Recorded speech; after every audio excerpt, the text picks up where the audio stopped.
So, hello everyone. Exciting news. Today's the 24th of May and I've already announced this on Instagram. However, I'm here to show you this. I'm extremely pleased to announce I've completed the Lulu Belle. And I promised I have a few friends that don't see my Instagram, etc., and people have asked questions, so this is a very quick video to say thank you and answer a couple of questions that I'd had. So I wrote down a few bits of paper. This is a Rogers 440 of 1867 designed by Mr. D.C Piddington in the 5-inch gauge. It's also available in a 4 3/4 inch gauge for my American friends. So, you know, take your pick. I live in the UK, so 5-inch is where we're at. The plans and castings were obtained from Reeves 2000 in the UK. They are under the designation of a Washington. That's the name of this loco. I've named my loco the 217 Lulu Belle. That's named after my wife and kids. So the model, why did I choose this design? Well, you know, it's different. You don't see many in the UK. I like the American locos, and also more importantly, it was really chosen by my wife. She's a big Disney fan, and Walt Disney had a locomotive, and this was the closest design I could get to one of his. He had a 7 1/4. I could not build a 7 1/4. That's, as you can see, it already feels like it's bigger than my bench already. So, you know, you can imagine a 7 1/4 would not be possible. I understand this is now the second Washington in the United Kingdom. This, the other is located in Manchester at SAMES, that's the Sale Area Model Engineering Society.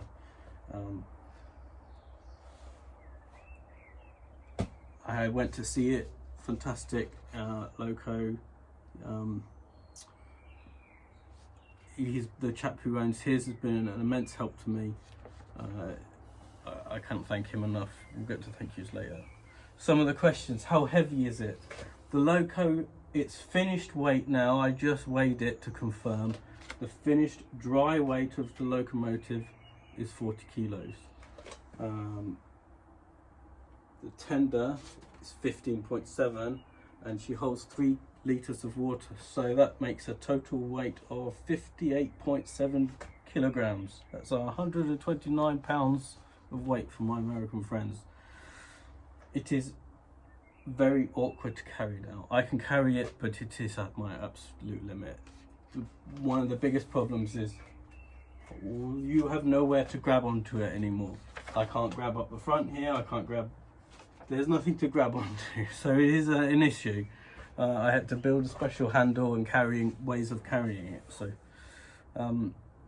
it's 1.5 meters long, 5 feet long.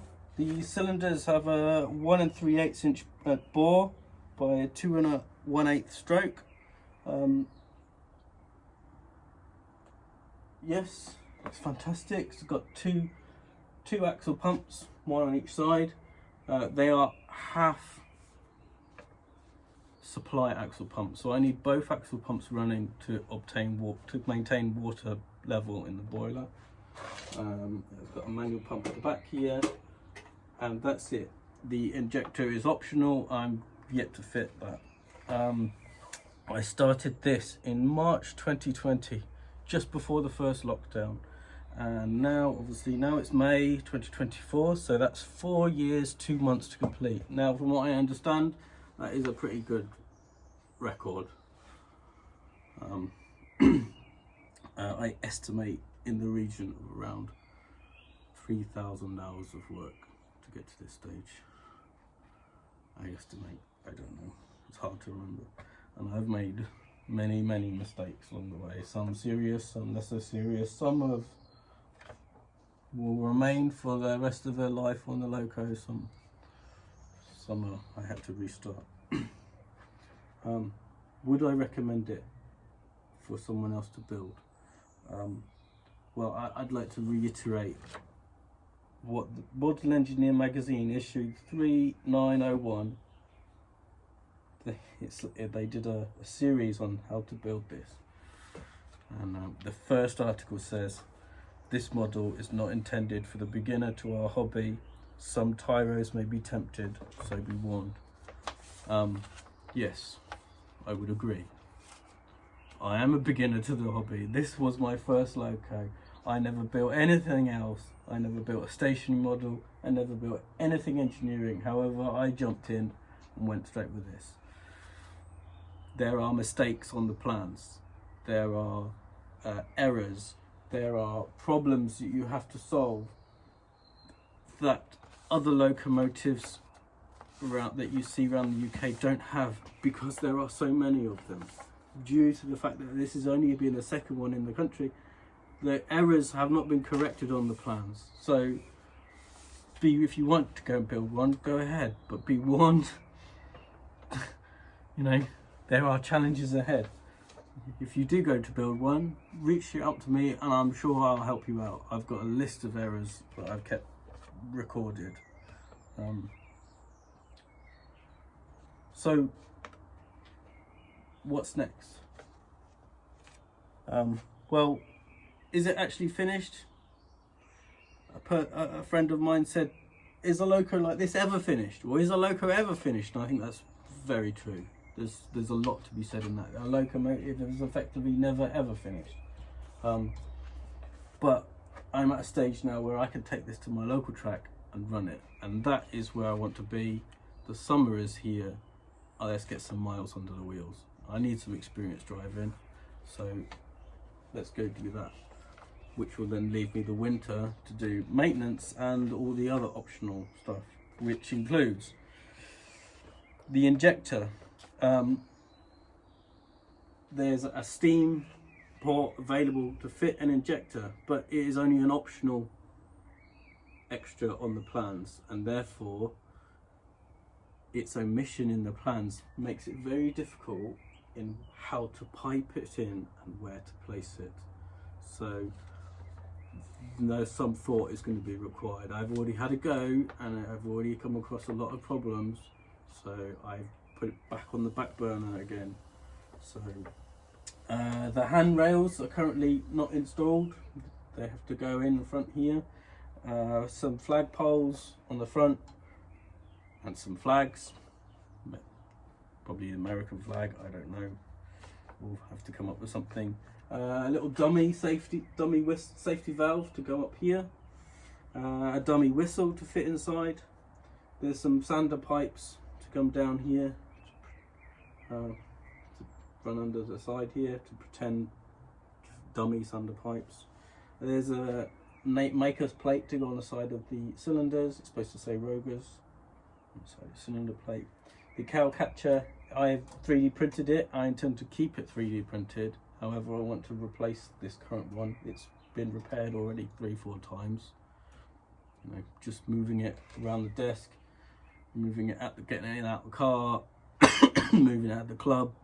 It gets damaged, so I want to replace that. And the last and not least is the paint.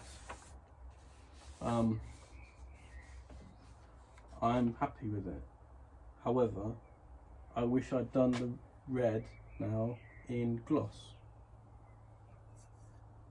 The cylinder, the cover is in gloss, but the actual red vermilion is all satin. It looks fine here, but I kind of do wish I'd done it in gloss. But you know, that's neither here nor there. So lastly, thank you. Before we bring the camera in, we'll take a closer look. Thank yous. Let's go through some thank yous. First, obviously, the wife and kids. It would not have been possible without their support. Obviously, when I started this, I only had one child. She was only 2 years old. Now I've got 2 children. The amount of work that they require, and to finish this has been extremely difficult. At the beginning, was lockdown, so almost a thank you to COVID. Oxymoron right there. At the beginning, due to lockdown, I was able to put in 3-4 hours a day, every day, for a considerable period, which gave me a massive head start, absolute massive head start. So thank you to that. Thank you to my model engineering club, CDSME, Chichester District's model engineers, in particular Ian, Craig, Mike and Carl. They've all laid a hand in making this happen. Advice, borrowing their machines, using their information, the boiler inspector. Mr. Stuart Clayton, he's the chap from Sale Engineer, Model Engineer. He owns the first one in the UK. Went to have a look. He's helped me out with issues, etc. He pointed out some errors in the plans. Mr. Richard Linkins, he's also been an advisor to me whenever I've had trouble, someone to soundboard off. Thank him. My marine assurance team from work, they've all been following along, keeping me entertained. Yeah, I need to thank them too.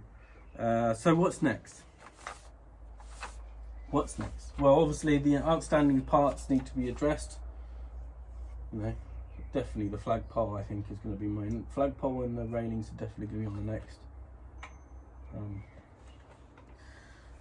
The riding trolley. The club has some riding trolleys, but riding behind this locomotive is rather difficult because it's rather long tender, so I need to build a riding trolley. I have started.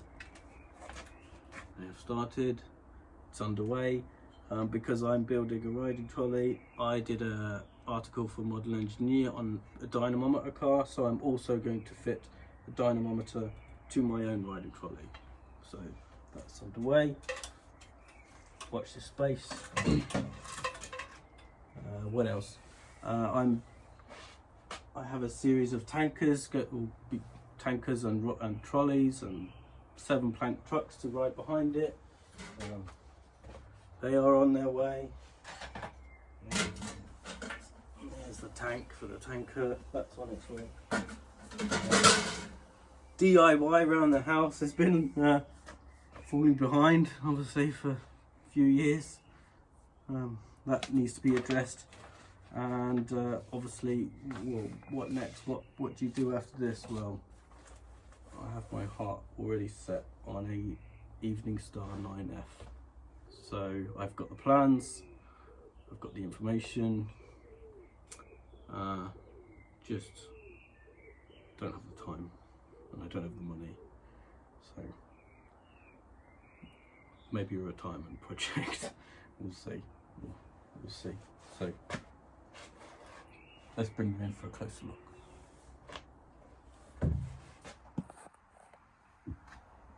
Okay, so from the front, the light box with I modified a torch to fit inside, so it actually lights up.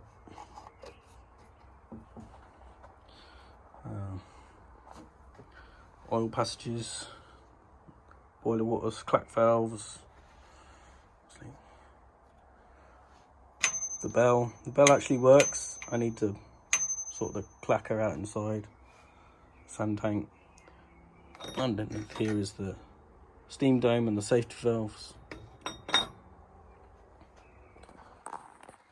Maker's nameplate on the side. I'm going to paint that and then sand it down, make it nice and polished. Lulu Belle. Hey, look, 217 CP. It's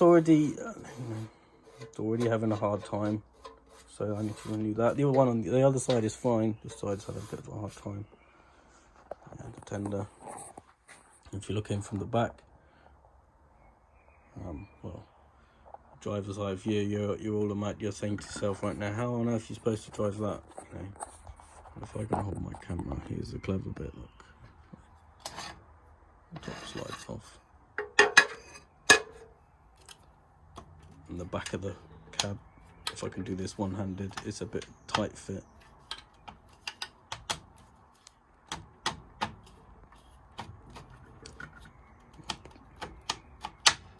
There we go. There we go. So now you can drive it.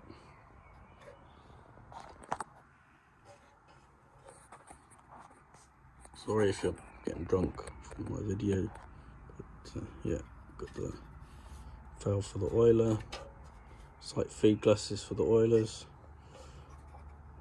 2 valves here for the water feed, regulator, blower, whistle, fire door. Yep. The floor is a false floor. Move the floor so you get to the oil tank and the blow down valve underneath.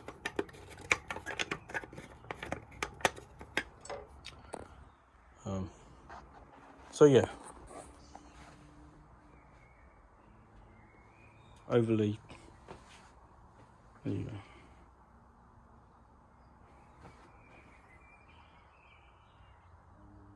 Thank you everyone.